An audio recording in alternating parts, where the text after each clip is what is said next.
तो जनरल बिपिन रावत जिस हेलीकॉप्टर में सवार थे उसका एक वीडियो भी सामने आया है। यहाँ दावा ये किया जा रहा है ये video CDS general Bipin Rawat के उसी MI-17 चॉपर का है जो हादसे का शिकार हुआ था। एक पर्यटक ने इसे बनाया था।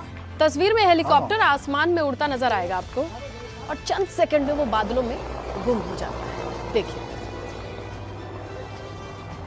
आपको बता दें इस हादसे में आज पूरा देश इसी हादसे के बाद गमगीन है, क्योंकि सीडीएस बिपिन रावत, उनकी पत्नी मधुलिका और 13 जवान इस पर सवार थे।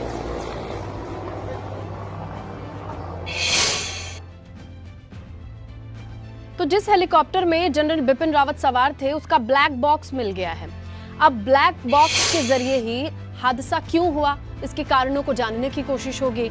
ब्लैक बॉक्स से ही हेलीकॉप्टर की अंतिम उड़ान स्थिति और दूसरे पहलुओं के बारे में जानकारी सामने आ सकती है। इसके साथ ही हेलीकॉप्टर के जो अवशेष हैं उसकी फॉरेंसिक जांच होगी, जिससे ये पता चल सकेगा कि आखिरकार दुर्घटना के असल कारण क्या थे।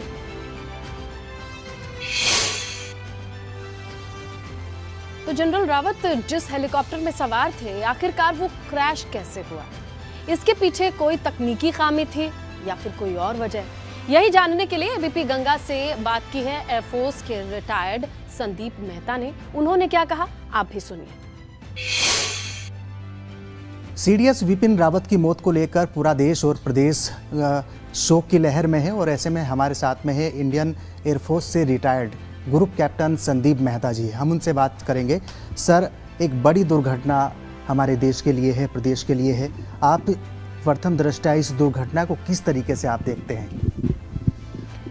पहली बात, इस हादसे में हमारे देश के पहले सीडीएस जनरल बिपिन रावत, उनको खो दिया है देश ने। ये अपने आप में बहुत बड़ी आघात है, ये बहुत बड़ा हादसा है। वो देश के सर्वोच्च ऊंचे पद के सेना अधिकारी थे और इस तरह का हादसा उनके साथ होना अपने आप में एक बहुत गंभीर मामला है। तो जिस परिस्थिति में हुआ, ऐसी कोई विपरीत परिस्थिति नहीं नज़र आ रही थी पहले, क्योंकि जहाँ पे हुआ है और जहाँ से वो हेलीकॉप्टर टेक ऑफ किया था, ये काफ़ी रूटीन सा उन लोग करते आए हैं काम रेगुलरली, और बहुत ही सिक्योर्ड एनवायरनमेंट होती है, क्योंकि आप सुलूर एयरफोर्स स्टेशन से वहाँ से टेक ऑफ किया, जहाँ पे लैंड करना था वो भी एक मिलिट्री इस्टेब्लिशमेंट है। तो कोई ऐसे अंदेशा नहीं लगता कि इस तरीके का हादसे की सिचुएशन बनती है। लेकिन और पायलट का कॉम्पिटेंस, जहाज एक बहुत अच्छी मशीन, रोबस्ट मशीन, और वीआईपी फ्लाइंग के लिए बहुत detailed processes, procedures strict laid down है और बहुत अच्छे चेक्स एंड बैलेंसेस हैं उसमें सर्विस के अंदर। उस जहाज की सर्विसिंग से पहले से लेकर जो लोग उस पर काम करते हैं उनका स्पेशल पुलिस वेरिफिकेशन होता है। ऐसा नहीं है कि, और इसमें कोई स्कोप नहीं होता किसी लापरवाही का। वेदर इसमें कारण माने या फिर कुछ अन्य? देखिए, जब फ्लाइंग एक्सीडेंट होते हैं, हादसे होते हैं, तो उनकी कई श्रेणियां हैं। एक हो सकता है कि टेक्निकल फेलियर हो, कई बार उसे कहते हैं कैटास्ट्रोफिक फेलियर, कि भाई इंजन फेल हो गया, वो एक श्रेणी है। कुछ भी मशीन है, कुछ भी मैल फंक्शन कर सकता है। दूसरा होता है human error angle. Human error के भी दो पार्ट होते हैं, कि जो उसको विमान को ऑपरेट कर रहे हैं, जो फ्लाई कर रहे हैं, जो कॉकपिट में क्रू बैठे हैं, कभी ह्यूमन बींग्स हैं, उनसे भी गलती हो सकती है। तो वो दूसरी कैटेगरी होती है एक्सीडेंट्स की। तो सभी एक्सीडेंट्स को इस तरीके से क्लासिफाई किया जाता है। हो सकता है मेंटेनेंस या सर्विसिंग क्रू से गलती हुई हो कहीं। तो ऐसी कई श्रेणियां होती हैं। जैसे अगर वेदर रिलेटेड है तो उसको बोलते हैं कंट्रोल्ड फ्लाइट इनटू टेरेन, कि मतलब जहाज में कोई खराबी नहीं है लेकिन फिर भी जहाज जमीन से टकरा जाता है। तो इस तरीके से कई कैटेगरीज हैं। हादसे रिसेंटली जो बोइंग के साथ हुए थे उनको छोड़कर मेजॉरिटी ऑफ द केसेस आप देखेंगे कि वो लैंडिंग या टेक ऑफ फेज में होते हैं, क्योंकि ये क्रिटिकल फेज होता है फ्लाइंग का। तो उस तरह से ये कुछ अनयूजुअल नहीं है लैंडिंग फेज में कि आप पहले ही हुआ है। लेकिन मेरी समझ ये है कि किसी भी एक फैक्टर की वजह से एक्सीडेंट नहीं होता। जब 2-3 फैक्टर एक साथ आ जाते हैं, जैसे वेदर भी मार्जिनल है और टेक्निकल प्रॉब्लम भी आ जाए, तो ऐसे अगर गंभीरता से 2-3 समस्याएं एक साथ आए, क्योंकि हमारी ट्रेनिंग होती है, पायलट्स की ट्रेनिंग होती है कि वो किसी भी अनयूजुअल सिचुएशन को संभालने के लिए उनकी ट्रेनिंग होती है, इमरजेंसीज, और बाकायदा इस पर प्रोफिशिएंसी चेक होते हैं। सिमुलेटर्स पे प्रैक्टिस की जाती है। तो मैं नहीं मानता कि कैसी कुछ एक समस्या आ गई तो उसकी वजह से हादसा हो जाता है। लेकिन जब कभी 2 या 3 समस्याएं या इस परिस्थितियां एक साथ आती हैं, जुड़ती हैं, और वो ऐसी होती हैं कि मान लीजिए पायलट का अटेंशन डाइवर्ट कर देती हैं या कुछ और वजह हो सकती है, वो अभी उसके वो तो एविडेंस में आएंगी। कि जहाँ तक एयर क्रू की बात करें तो जो विमान को ऑपरेट कर रहे थे वो ग्रुप कैप्टन चौहान, वो खुद कमांडिंग ऑफिसर हैं उस हेलीकॉप्टर यूनिट के जिसमें हादसा हुआ। तो वो बहुत ही एक्सपीरियंस्ड एयर क्रू हैं, काबिल एयर क्रू हैं। और जैसा मैंने आपको पहले भी बताया कि खासकर वीआईपी फ्लाइट और वीवीआईपी फ्लाइट में बहुत ही स्ट्रिंजेंट प्रोसीजर्स है और मापदंड है और मिनिमास लगाए गए हैं। ऐसा नहीं कि कोई भी पायलट उनको फ्लाई कर सकता है, और स्पेशली सिक्योरिटी क्लियर्ड भी होते हैं। तो प्रोफिशिएंसी के अलावा ये सब पहलू भी देखे जाते हैं। तो जहाँ तक क्रू का सवाल है तो मैं ये मानता हूँ कि क्रू बहुत ही कॉम्पिटेंट था।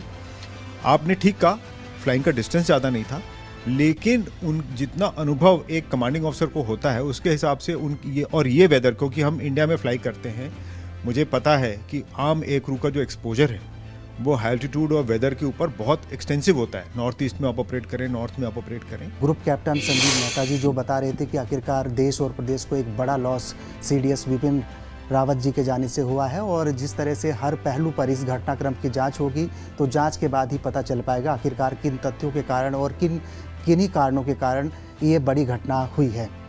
अपने सहयोगी कैमरामैन सोहन परमार के साथ विनोद कुमार, ABP गंगा, देहरादून।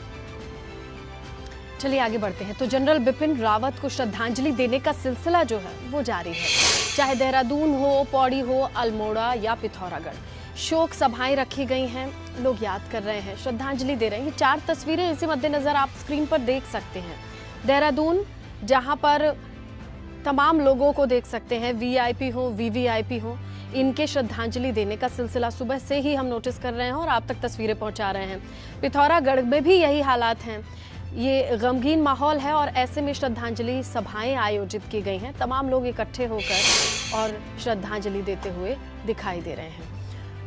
आगे बढ़े और बात कर लें, उत्तराखंड विधानसभा में भी जनरल रावत को श्रद्धांजलि दी गई है। इसके साथ ही जनरल बिपिन रावत की फोटो लगाई गई है, लोग याद कर रहे हैं।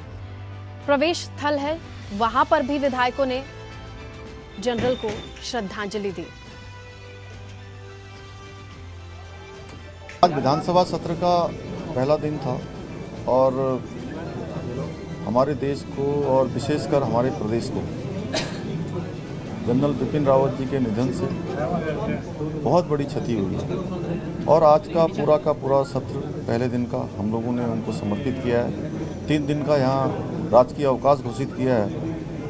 उनका जाना हमारे पूरे भारतवर्ष के लिए, पूरी सेना के लिए, सभी लोगों के लिए, आम जनमानस के लिए बहुत बड़ी क्षति है। निश्चित रूप से सारा देश और सारा प्रदेश आज शोकाकुल है और सूझ नहीं रहा है कि ऐसे उत्कृष्ट वीर सैनिक क्या इस प्रकार एकदम सहसा अविश्वसनीय जैसा। पहाड़ के जिस पराक्रमी लाल को पूरा देश याद कर रहा है वो जनरल बिपिन रावत पौड़ी के सैड़ गांव के रहने वाले थे। जनरल रावत 2018 में जब अपने गांव आए तब उन्होंने अपने गांव तक पक्की सड़क बनवाने का वादा किया था। इसके साथ ही बिपिन रावत अपने गांव में अपना एक मकान भी बनवाना चाहते थे। ये रिपोर्ट देखिए।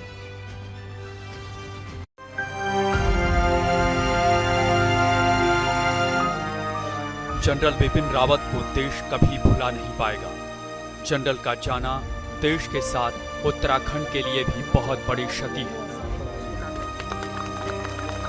बिपिन रावत पौड़ी के सैण गांव के रहने वाले थे। जब से गांव के लोगों को जनरल की शहादत की खबर मिली है तब से गांव के लोग गमगीन हैं।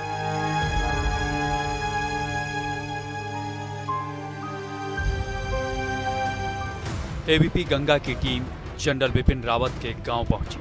हमारे संवाददाता उन पगडंडियों से होकर गांव पहुंचे जहां कभी जनरल के पांव पड़े थे।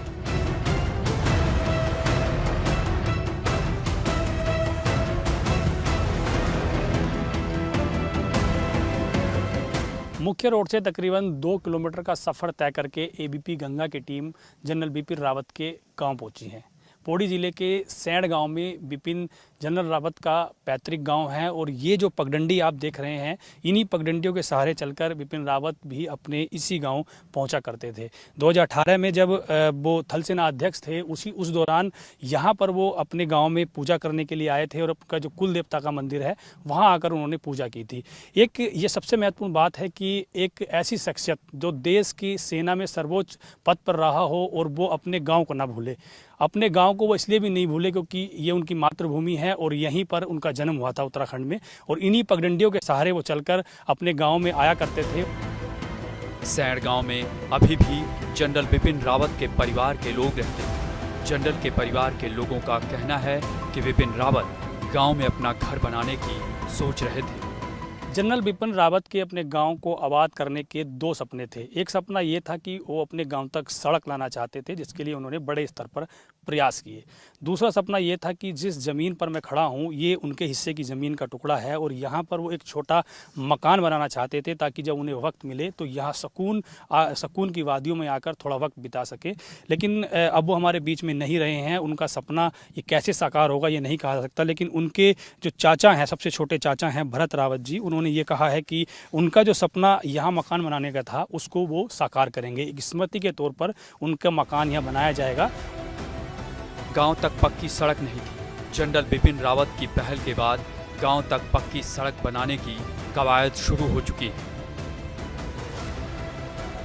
दुगड्डा के माध्यम से इसका एक डीपीआर जो है पूर्व में तैयार किया गया था और वो स्वीकृत भी हो रखा है। तो उसके संबंध में पीडब्ल्यूडी से जल्दी से कार्रवाई करने के लिए मैं प्रयास करूंगा और ये प्रयत्न होगा कि उसको जो है इसी वित्तीय वर्ष में शुरुआत करने का कार्यवाही किया जाए। अभी 1 किलोमीटर का जो मेरी जानकारी में आया है कि 1 किलोमीटर का अभी निर्माण कार्य जो है शुरुआत नहीं हुआ है। मलाल इस बात का है कि पक्की सड़क तो बन जाएगी, मगर अब उस सड़क से चलकर जनरल गांव तक नहीं आ पाएंगे। पूरे ग्रामवासी शोक में हैं। उन्होंने कहा कि जब वो यहाँ आते थे तो बोलते थे कि मैं रोड बनवाऊंगा, मतलब रोड लाऊंगा अपने गांव में। जनरल बिपिन रावत थल सेनाध्यक्ष रहते हुए 2018 में अपने पैतृक गांव सैंड पहुंचे थे। तब उन्होंने अपने परिवार के लोगों के साथ करीब 2.5 घंटे बिताए थे। तब क्या पता था कि जनरल का उनके गांव में ये आखिरी सफर था। एबीपी गंगा के लिए पौड़ी से पंकज राणा की रिपोर्ट। सोचिए ना, यही गांव वाले अपने जनरल बिपिन रावत की अच्छी खबरों पर नाज व्यक्त करते थे, खुशी व्यक्त करते थे, और आज जब पूछा जा रहा है तो भावनाओं को बताने के लिए शब्द कम पड़ रहे हैं। कहें तो कहें क्या।